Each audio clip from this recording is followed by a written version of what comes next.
अस्सलाम वालेकुम।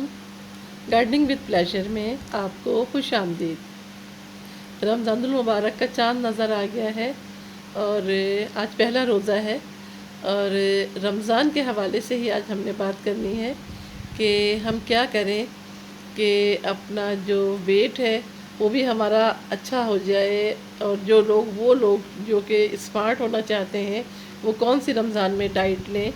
और मेरे ओपिनियन नहीं होंगे, ओपिनियन तो डॉक्टर सबीन के होंगे। डॉक्टर सबीन, आपको खुश आमदीद मेरे चैनल में। शुक्रिया आपका मेरे चैनल पर बुलाने का। वालेकुम अस्सलाम। तो आज का टॉपिक तो आपने सुन ही लिया कि हम क्या कहना चाह रहे हैं और क्या हम खाएं, क्या करें। तो चलिए आप हमारे जो है व्यूअर्स उन्हें बताइए। रमज़ान के अंदर जो है हमें सबसे पहले तो ये ख्याल रखना है कि जो हम डाइट लेते हैं, फ्राइड चीज़ों का इस्तेमाल बहुत ज़्यादा बढ़ जाता है रमज़ान में, जिसकी वजह से जो है वो जलन की शिकायत, मैदे की शिकायत, ये असूलन जो है वो हमें देखने में नज़र आती है। तो उसकी वजह से ये है कि आपका जो है वो रोज़े के अंदर, जब आपने अगर सहरी में है कोई चीज़ तली हुए पराठे खा लिए हैं, तो उसकी वजह से पूरा रोज़े का जो टाइम है उसमें आपको जलन महसूस होती है। फिर आप अफ्तार में भी दोबारा जो है हम फ्राइड चीज़ें खाते हैं, चने खा लेते हैं, और इसी तरह हम जो है वो पकोड़े ले लेते हैं, ठीक है, वो भी तले हुए होते हैं।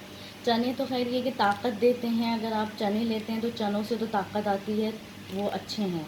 लेकिन जो पकोड़े हैं वो फ्राइड होते हैं, तो फ्राइड चीज़ों को अवॉइड करना चाहिए रमज़ान के अंदर। स्पेशली फ्रूट्स का इस्तेमाल बढ़ाना चाहिए, जैसे कि इस वक्त मौसम है खरबूजे का, उसका इस्तेमाल बढ़ाना चाहिए। बाकी सिट्रस फ्रूट्स हैं या ऑरेंज है, ये हमें खाना चाहिए। तरबूज आया हुआ है, वो हमें लेना चाहिए इस मौसम में। तरबूज का आप शरबत पी सकते हैं, नींबू और पानी का जो है नींबू पानी वो बना के पी सकते हैं। इसी तरह लस्सी का इस्तेमाल किया जा सकता है। दही दही का इस्तेमाल जो है वो बढ़ाना चाहिए, जैसे सहरी में भी जो है वो दही का इस्तेमाल ज़्यादा होना चाहिए। कि आप आखिर में कुछ जब आप सहरी कर लें अपनी पूरी, तो उसके बाद आप दही जो है ज़रूर आखिर में खाएं। और जो पराठे अगर आप बना रहे हैं तो बिल्कुल लाइट से जो है वो आप ऑयल में या घी में जो है उसको आप फ्राई करें, ताकि जो है वो आपके मैदे पे ज़ोर ना पड़े। दूसरा ये जो है वो हम क्या करते हैं कि जो शक्कर का इस्तेमाल करते हैं, कि चीनी चाय जो है वो पी रहे हैं चीनी डाल के, या तो आप विदाउट शुगर चाय पिएं, या फिर ये कि ब्राउन शुगर का इस्तेमाल करें। और जितना हो सके उतना जो है हाइड्रेट रखें अपने आप को। सिट्रस फ्रूट्स वगैरह का इस्तेमाल ज़्यादा करें, उसको ज़्यादा आप इस्तेमाल करें। पानी के मुकाबले में ये है कि आप फ्रूट चाट खाएं या फिर वो जूसेस लें, उससे कि आपको तवानाई भी आएगी और जो है आपका वेट भी नहीं बढ़ेगा, और जो मैदे में जलन और उसकी तेज़ाबियत की शिकायत होती है वो भी नहीं होगी। लेकिन कुछ लोग कहते हैं कि हम्म। रमज़ान में हम्म। हम अपना वेट जो है वो कम करना चाहते हैं। हम्म। उसके लिए वो कैसी डाइट लें कि ये जो 30 डेज है, हम्म। हमारे 30 रोज़े हैं रमज़ान के, हम्म। उसमें वो उसको उसका फ़ायदा, एक तो रूहानी फ़ायदा है, बिल्कुल। रोज़े का रूहानी फ़ायदा है, उस हम्म। पर तो बहुत लंबी गुफ्तगू हो जाएगी। बिल्कुल। लेकिन हम सिर्फ अभी डाइट प्लान की बात कर रहे हैं, तो हमें ये बताइए कि हम इन 30 रोज़ों में अपनी रूहानी इबादत के साथ साथ अपनी जिस्मानी सेहत की तो आपने बात कर ली, हम्म। लेकिन वो लोग जो थोड़ा सा मोटापे की तरफ है हम्म। या जो लोग मज़ीद स्मार्ट होना चाहते हैं, वो कौन सी डाइट है? उनका ये है कि वो जो है एक तो अपने डाइट से फ्राइड चीज़ों का इस्तेमाल को हटाएं, फ्राइड का इस्तेमाल नहीं करें, कोई तली हुई चीज़ नहीं, कोई जो है वो आप तेल का और ऑयल का जो है ना वो कम करना पड़ता है, ठीक है। मिर्चों का इस्तेमाल कम करें, तेल ऑयली खाने जो हैं उसका इस्तेमाल कम करें। ज़्यादा कोशिश करें कि आप जूस और फ्रूट की तरफ आएँ और अपने आप को हाइड्रेट रखें। अगर आप पराठे खा रहे हैं तो पराठे के बजाय आप रोटी खा सकते हैं, ठीक है, सहरी के अंदर कि आप रोटी का इस्तेमाल कर लें। और बाकी बहुत से लोग चावल भी खाते हैं कि भाई अफ्तार के वक्त जो है चावल खा लिए, तो चावल को अवॉइड करें, कार्बोहाइड्रेट डाइट को अवॉइड करें, माइनस करें अपनी डाइट में से, तो उससे ये कि फ़र्क पड़ेगा।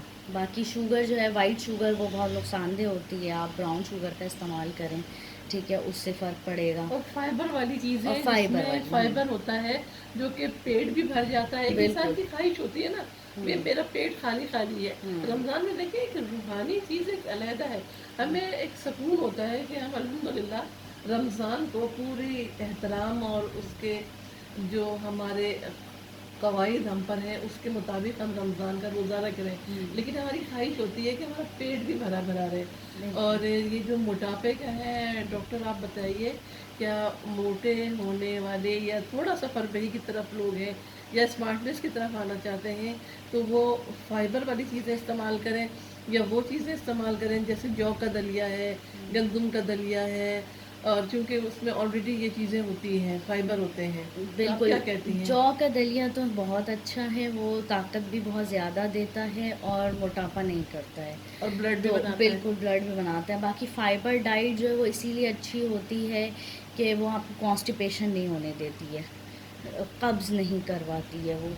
तो उससे ये है कि आप फाइबर डाइट और बाकी पानी का इंटेक आप ज़्यादा रखें, गर्मी बहुत ज़्यादा है तो हाइड्रेट भी रहना चाहिए। CAC आती है जो कैल्सी है उसका भी इस्तेमाल करें, ठीक है, इस सीज़न में, तो उससे भी फ़र्क पड़ता है।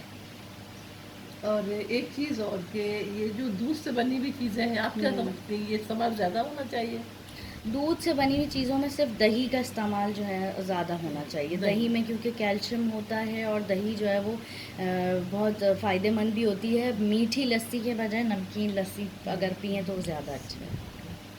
और इसके अलावा हमें बताइए कि इसमें पानी का इंटेक कितना होना चाहिए? एक रमज़ान में एक आम शख्स का पानी का इस्तेमाल कितना होना चाहिए, और एक वो जो कि डाइट कॉन्शियस है और वो पानी का इस्तेमाल किस तरह के, जैसे हम लोग नॉर्मली क्या करते हैं, मिंट या पुदीने के पत्ते एक बॉटल में अपनी डाल लेते हैं, चंद खीरे के पीस डाल लेते हैं, वो इसका आप बताइए, इसका क्या ये सही प्रोसेस है? और ये कि वो एक बॉटल होती है 3 ग्लासेस की, वैसे नॉर्मली 4 ग्लास की होती है जिसे 1 लीटर कहा जाता है। तो हम ये चीज़ें डाल के हम रोज़े के बाद जब ये जो तरावी होती है, सॉरी, तरावी के बाद जब हम पिए, और तो हम कितनी बॉटल्स पिए पानी की?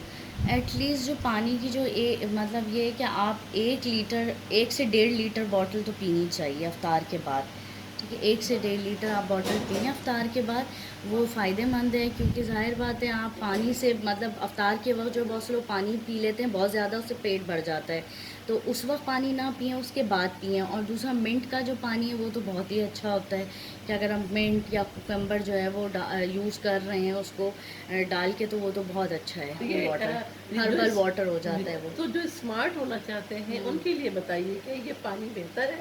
हाँ, स्मार्ट जो लोग होना चाहते हैं उनके लिए ये पानी भी बेहतर है और नींबू पानी जो है वो भी बहुत अच्छा है कि वो अफ्तार के टाइम पे वो उसको इस्तेमाल करें। और इनटेक कितना होना चाहिए? इनटेक ये है कि एटलीस्ट 8 to 10 ग्लासेस तो होना चाहिए क्योंकि गर्मी बहुत ज़्यादा है, तो हाइड्रेशन की बहुत ज़रूरत है। आप वो किसी फॉर्म में भी ले सकते हैं, ज़रूरी नहीं है कि 8 से 10 ग्लास आप पानी पिएँ। आप अफ्तार के वक्त अगर कोई आप मशरूब ले रहे हैं और जो है आप फ्रूट्स का इस्तेमाल कर रहे हैं, तो वो भी अच्छा है कि आपने कुछ उसका ले लिया इनटेक और कुछ आपने पानी के ग्लास ले लिए, 6 to 8 ग्लास पानी के ले लिए और 3 ग्लासेस या जो है वो आपने अफ्तार के वक्त ले लिया। तो आपको कैसा लगा मुझे बताइएगा। डॉक्टर सबीन को मैं अक्सर अपने चैनल पे ज़हमत देती हूँ, और डॉक्टर सबीन आपका बहुत बहुत शुक्रिया। मैं जब आपसे कहती हूँ आप मेरे चैनल पर आती हैं, और इस वक्त जो कि हमने अभी रमज़ान स्पेशल के हवाले से बनाया है कि जो हमारे लोग हैं जो मेरे चैनल पर आते हैं, उसके अलावा भी लोग चाहें तो इससे इस्तिफ़ादा हासिल कर सकते हैं, क्योंकि ये एक आम डॉक्टर नहीं हैं, ये क्वालिफ़ाइड डॉक्टर हैं। और मेरा ख़्याल है इनकी डिग्रीज़ के बारे में मैंने आपको पहले ही बताया था, एक जब हमने पपाया के पत्तों पर वीडियो बनाई थी तो मैंने आपको इनकी डिग्रीज़ के बारे में बता दिया था। इसलिए आप बेफ़िक्र होकर इनके जो ओपिनियन हैं, जो इन्होंने मशवरे दिए हैं, उनको आप ज़रूर फॉलो कीजिए। इंशाअल्लाह रमज़ान में डिहाइड्रेशन की कंडीशन भी नहीं होगी, और वो लोग जो कि थोड़ा सा फरबही की तरफ है, मोटापे की तरफ, उनका मोटापा भी कंट्रोल होगा और उन पर फ्रेशनेस आएगी। जो नींबू पानी इन्होंने बताया है उसकी वजह से, और या जो हमने बताया ककम्बर और मिंट का पानी, इससे आपके जो फेस है उस पर फ्रेशनेस आएगी। रमज़ानों की वजह से वीकनेस नहीं आएगी, कमज़ोरी नहीं होगी, और आप लोग हमें अपनी दुआओं में भी इंशाअल्लाह याद रखेंगे। डॉक्टर सबीन आपका बहुत बहुत शुक्रिया, आपका भी बहुत बहुत शुक्रिया कि हमें चैनल पर बुलाया। और आप लोगों का भी बहुत बहुत शुक्रिया कि आप लोग आए। मुझे और डॉक्टर सबीन को इजाज़त दीजिए। अल्लाह हाफ़िज़। अल्लाह हाफ़िज़।